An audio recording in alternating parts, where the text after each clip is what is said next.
Hi everyone. Welcome back to the Fat Lady Knits. If you're new here, welcome, welcome, welcome. What have you been up to? I hope you're making things that you really like. Oh my God. And if you're a crocheter out there, oh my goodness, crochet is coming back in a big way with some awesome stuff. Awesome stitches. I mean, stitches you never see in books. There's some really creative people out there. And I am so glad they're doing work because I love watching it. It is gorgeous. And one day I will get to it. So before we get to what's on my table or what's on my circular sock machine update, I went to the dentist. And I went there like, yeah, I got this. And I got there and the 18-year-old who was demanding my insurance card is a 50 something year old lady. Okay. I was like, what? She sounds like a kid. Anyway, she's like, and did you bring your insurance card? I was like, what card? And she looks at me. She says it's green. I have a vague memory of that green and white card, but I think I lost it in Delaware about 2021. But I wasn't going to tell her that. So she says to me, well, has anything changed? I was like, I got a little older. So she says, okay, have a seat. I sit down. She sits down at the computer. She types in, I don't know what she put in. It gave her all the information she needed. So she comes back to the little reception area and she's like, you're all set. I was like, seriously? Anyway, that's done. And I saw the dentist. I'm talking about my missing tooth there. He's talking about teeth over here. I'm like, we're holding two entirely different conversations. And then I say to him, well, what can we do? He's like, what can we do? I was like, yes, there's a tooth missing. What can we do to replace it? He looks at my x-rays. He says, well, we can make you an acrylic one. But you know the teeth, the man had no interest in the tooth here. I was like, seriously? And then he says to me, we can make you a new tooth. That's just $1,500. And he goes right back to these two teeth here that need to be extracted, have needed to be extracted for ages, but they don't bother me, so I never bothered. But he's like, before I see you again, these need to be gone. I'm like, oh Lord. So I have to go and do this first before he'll talk about this. I think that's hilarious, but that's all right. What other update do I have? Remember this? This is my sock sloper that I'm supposed to use to measure everyone's foot. I've assigned different people. Can you see that? Different colors. So there's a blue, there's a green, there's a white. As I told you, was it last week? We had 8 or 9 birthdays, and there was a party for the people born on the 27th. There were like 5 of them who were born on the 27th, but we had a party for that one person. Anyway, more than half the people there, I needed to measure their foot with this. Did I get a chance to? No. I was only able to do 2 and then 1 this week. What happened? I pulled out my sloper, I measured 1 foot, I measured a 2nd foot, and then it was birthday party mode.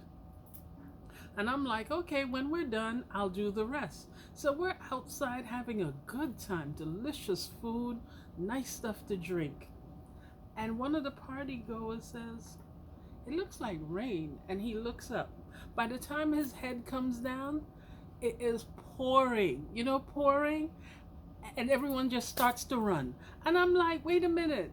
Grab the gifts. Grab the cake. Grab something. No, they're just running because it wasn't a drizzle. It was literally a downpour. It's as though someone was over our head and just peeing all over the place.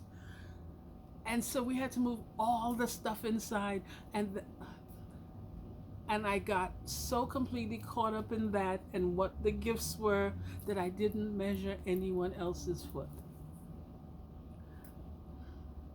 Well, the good thing is I did get two of the younger people.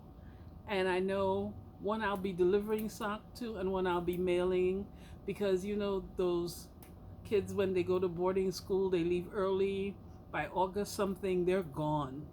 And I am no longer going to stress myself to try and make. I needed a break. I took it. And I know by next week or later this week, I'll just be cranking, cranking, cranking. So you got to ask yourself, well, what did I do? Well, let me put this down. Let's toss it here. It's amazing. After I record these, I have so much to clean up. It is hilarious. Do you have the same problem? Okay. And I haven't bent my head yet. Yay. You're seeing part of my chin missing. But I've got a weak chin. But that's all right. Let me show you what I did this week. Let's go take it from the top and let it go up and up. Let me bring it closer and up and up and up. And because I haven't figured out how to show, there it is. Okay, that's the first side. I have the second one here. And I tell you, me and my after heels and toes, that has turned out to be such a wonderful thing.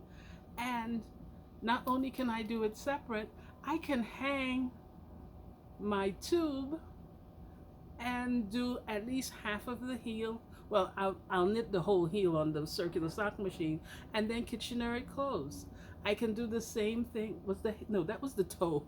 Okay, so I can hang this and crank the toe and then just Kitchener it closed. Oops. I can also do the same thing for the heel, or I can do it completely as a separate piece, and then I have to Kitchener here and Kitchener here.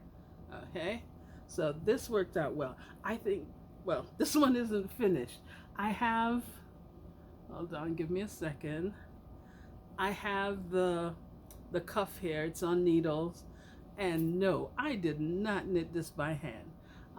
I did the ribbing on the circular sock machine, and then I do 2 rows of hand knitting at the bottom of the cuff. Why am I holding it up? At the bottom of the cuff, okay, so that I can then Kitchener it onto the top of my sock. But I really, really like this. And I'm sure most of you are familiar with this technique. It's called ecoprinting or botanical printing. And this one has my favorite leaf. Do you know what it is? Let me see if I can show you this way, because maybe if I show it to you this way, you can immediately identify it. Yes, the Japanese maple. Oh my God, I love, love, love that plant. I want one for my house. I want a Japanese maple that I can have in a big pot that's in my house, because some of them only grow up to 6 feet. Because I have a neighbor who has one, and oh my God, I would love to go to his house and just pick every leaf off that bush. Oh, but I can't do that. He has a dog. And it wouldn't be right. It's not a nice thing to do. But I want a Japanese maple because I love this. And you're asking yourself, what is the purple stuff on that? That's a pea. They use it to dye. It comes from Asia somewhere. And it's so interesting. I knew this young man, and he made a drink. He used this, it's like a bluish purplish flower, and he mixed it with lemon and sugar. It was delicious. And then I went to order some, and it was on their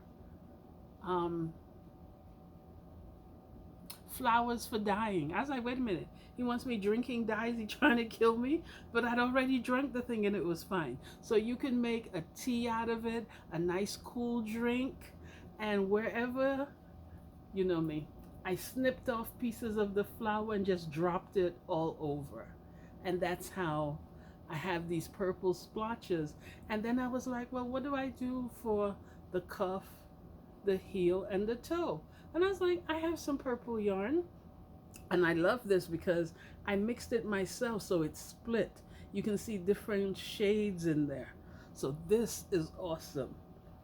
And I think I might just keep this as a sample because I really like it. I don't know that I want to give it to anyone. Okay, so I have to finish this one, and I'm going to do that. And I need to stick the cuff in it so that tomorrow when I'm working on it, I don't go, oh my God, where's the cuff? Where's the cuff? Where's the cuff? It's right in here. Uh-huh. Ow! And I've been tidying up. I have found so many sock needles. I didn't know I bought so many. We're not even gonna go there. Let's leave that alone. I have sock needles. And you know me, I couldn't do one. I was bitten by the bug. Let me show you sort of my botanical printing. Look at this. Now you've got to ask yourself, how did I get this yellowish brown? It depends on the mordant you use. There's a mordant, I believe it's called titanium. When you soak the leaves in it, you will get this color. Or I didn't soak the leaves. I soaked the entire, I cranked the tube and I put it to soak in the titanium mordant. And then I put the leaves on and I rolled it and I steamed it, and these are the colors I have. Okay. I have no clue what this leaf is. I have been running around to some city parks, and I'm so lucky. They're leaves that jump into my bag and come home with me. They're so friendly. I'm so grateful. I don't have to take them. I just open my bag, stand under the tree, and reach my scissor out. And I was doing this and I was like, oh my God, if they catch me, I'm going to jail. One of the young women who works there walks up to me and goes, which leaves do you need? I'm like, what? She said, yes, this is a neighborhood garden and everything in here is a medicine or a something. And I noticed you're taking leaves. Which ones do you need? Because you can take as much as you want. I was like, really? Oh, okay. So I really helped myself. And again, Japanese maple. I have a note on this. Oh, one of the things, when you do the steaming, it changes the color of the yarn.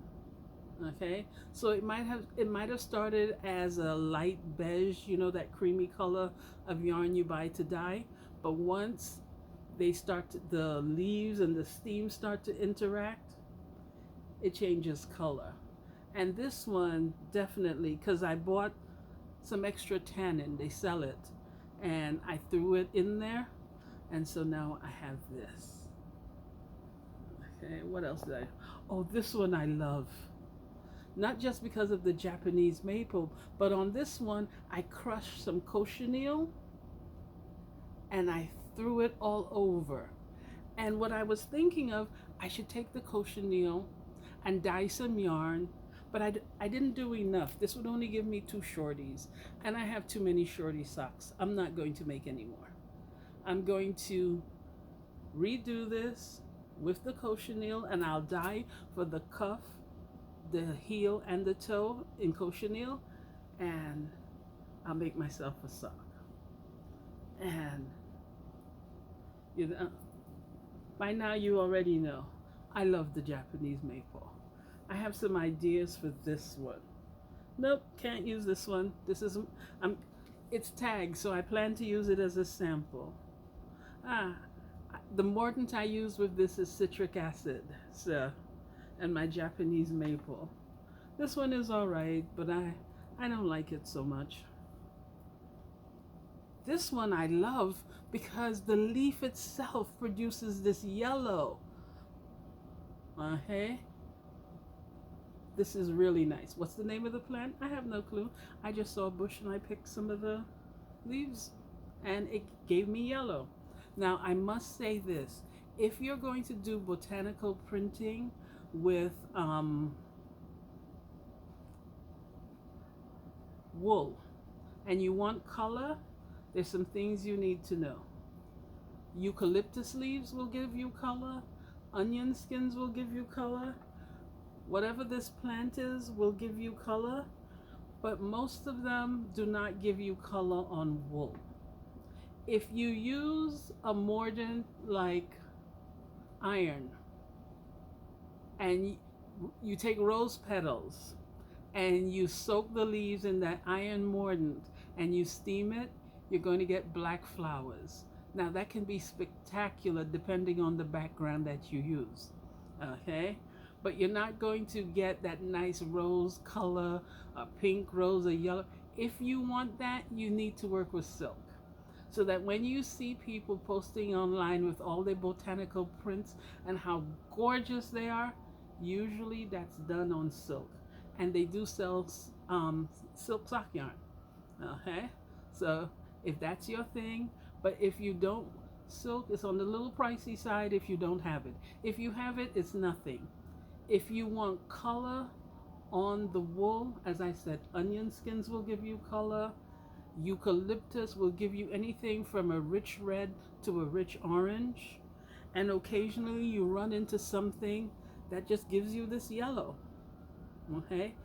But the part about this that's really interesting, or I think is fun, is you need to experiment. Because I had no clue I would get a yellow out of this. Okay? When the first time I used eucalyptus, I was like, oh my God, where did this orange come from? It was the eucalyptus leaves. But cotton is finicky. Some things will give you color on it, some things will not. This is me cotton. Wool is finicky.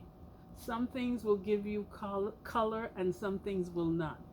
And if you pick, what's that leaf? It's sawtooth. It's not a maple. What's that other tree? Oak? Sawtooth oak. If you pick the leaves and rush home and do the botanical printing right then and there, you will get some of the chlorophyll. Some of that green will bleed into the wool. So that can be interesting.